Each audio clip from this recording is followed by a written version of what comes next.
Mumbai हायकोर्टाला bomb न उडवून देण्याची धमकी देण्यात आल्याची माहिती समोर आली आहे। त्या पार्श्वभूमीवर सध्या मुंबईतल्या हायकोर्टाला खाली करण्यात आलंय।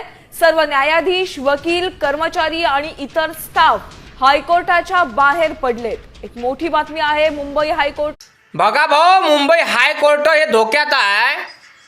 सर्वसामान्य माणूस तिथे न्याय मागायला जातो, ते कोर्ट धोक्यात आहे, न्याय व्यवस्था धोक्यात आहे। तर विचार करा का सर्वसामान्य माणूस किती धोक्यात असन। सर्वसामान्य माणूस किती धोक्यात असन।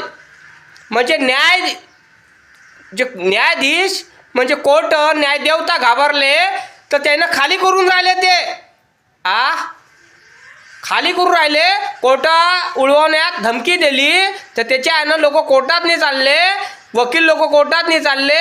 मग विचार करा दहशत किती फैलली असन। आणि आपला जो नॉर्मल माणूस आहे, गरीब माणूस आहे, हा कसा करणार।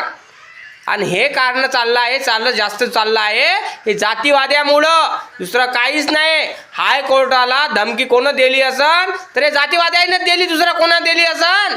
ओळवण्याची धमकी दिली आहे नाही काय भाऊ। हे राजकारण आहे, दुसरं काहीच नाही आहे। समजलंय, राजकारण आहे, याच्यात लय मोठा घोळ आहे, यांच्यात लय मोठे मोठे लोक आहे। त्या कारणामुळं दादा सर्वसाधारण माणूस हा कधीही वेड्यात असतो, कधीही मरत असतो, कधीही मेला म्हणून म्हणतो।